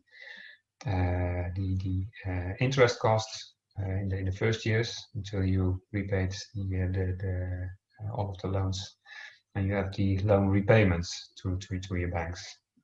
And of course, it's necessary for each year to make sure that you have sufficient funds inflowing to cover all the expenses that you have.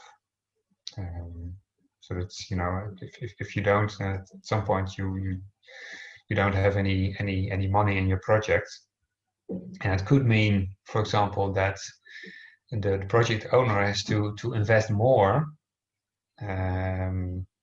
but that would mean that would be another inflow of funds. For example, if instead of $120,000 in the first year, the sales would only be $100,000.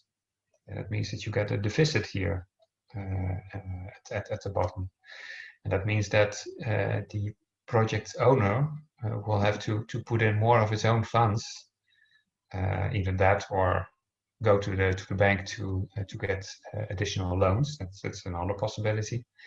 But it means in any case that more funds are needed here to make sure that the total inflow of funds is sufficient to cover the total outflow of funds throughout the project period.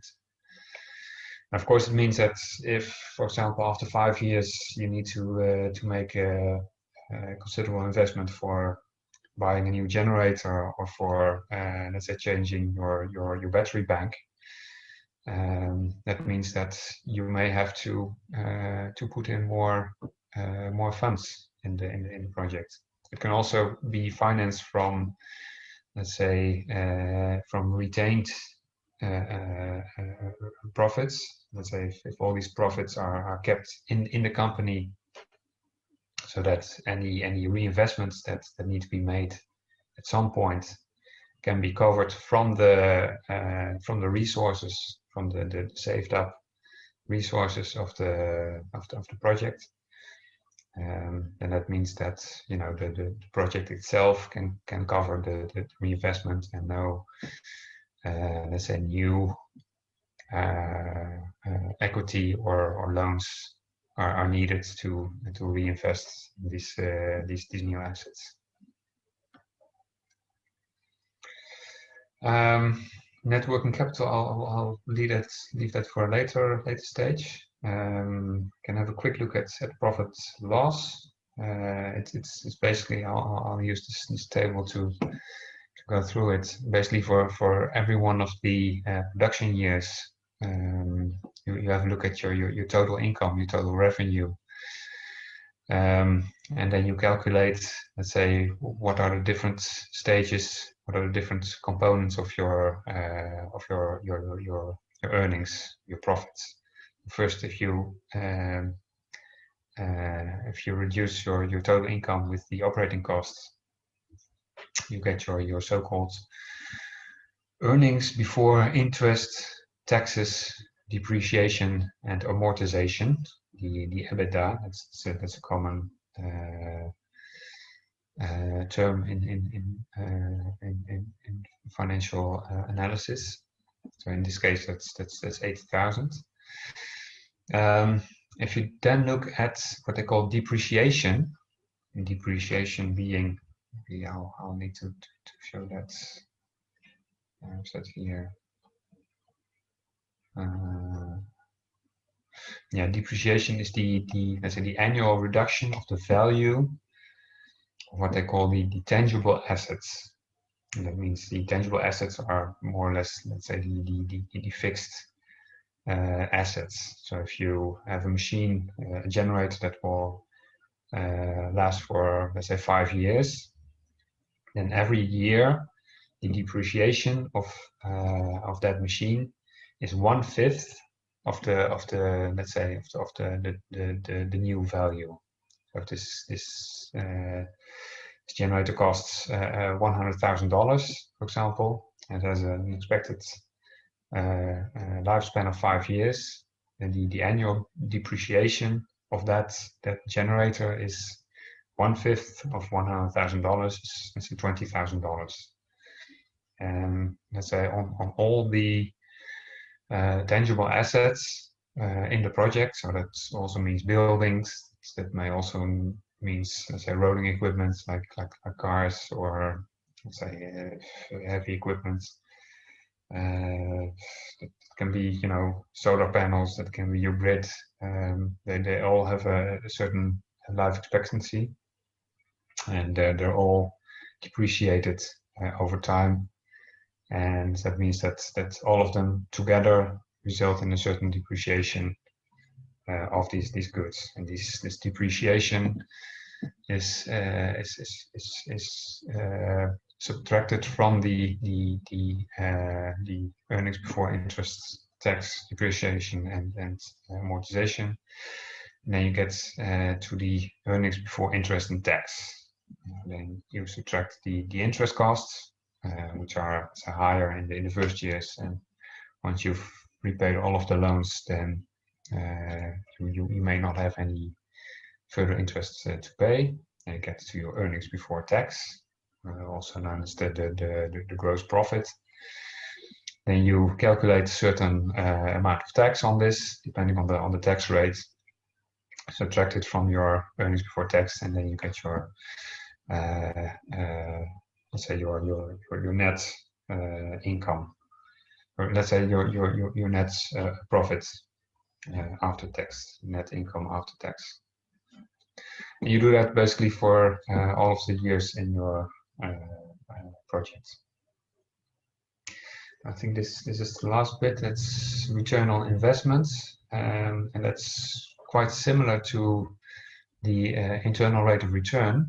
The difference is that instead of looking at the investment in the project, you look at the investment that is made by the investor. So we've seen that in the project for the financing, the investor has put in $100,000 from his own funds to invest in the project. All the other costs are covered by subsidies and loans. Now there's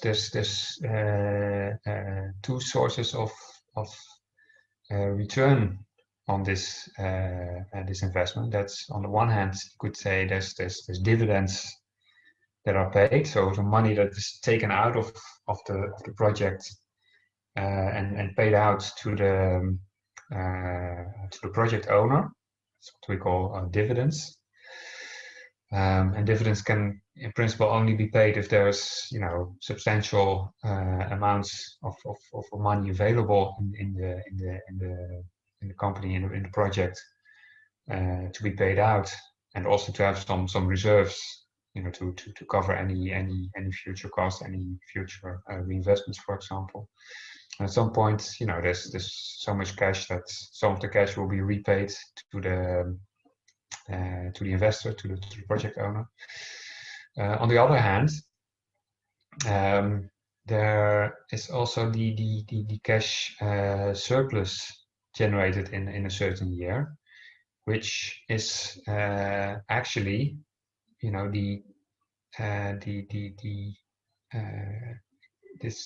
these amounts are owned by the project owner, because they're actually the cash amounts that flow back into the project. And well, if you have a single project owner, then all the cash in this project is owned by this owner. So it means that any cash surplus is also owned by the owner. So it means that either cash that is paid by the project to the owner, or cash that is in the project but that has not been paid to the owner, are both owned by the project owner. So let's say the sum of these two sources are, let's say, is sort of the cash inflow for the project owner. So the project owner invests $100,000, and over time, this is what he gets out. And that means in the end that you can calculate the cash flows for the owner, and you can calculate the discounted cash flow, because here also you have a certain cash flow that's a certain discount rate that is applied to these cash flows, and then you arrive at a certain, what they call, return on equity. So that means your project investor makes an investment, an equity investment, and let's say the financial benefits of this will in the end have result in a net present value on equity of, in this case, nearly $130,000, and a return on equity of 37%. I think I'll need to leave it from here. The total production cost to be calculated in a table. Maybe you can have a look at that yourself. We start with that in the next session. So it's 11:30. We're a bit over time, but yeah, thank you very much for staying with me. I don't know if there's any questions for now, or always feel free to post your questions by email, and I'll do my best to answer them as quickly as possible. I will, as I said, I will share the Excel sheet so you can play around with it a little bit more. yourself. This is a bit of a simplified version, and I'll also be using some a bit more detailed model that I use myself. But it will be quite similar, and I hope that you will also be able to see the similarities between this simplified model and the let's say the more extensive model once we start looking into the details. I'll also send a case study for you to maybe to practice a bit with this kind of financial models. And we can discuss the outcome of these exercises, solutions, as part of some of the next training sessions. So that's it for today. Thank you very much. I don't know, Carlos, you have any closing remark? No, thank you very much. No closing remark at all. Thank you for the long session today, my colleagues.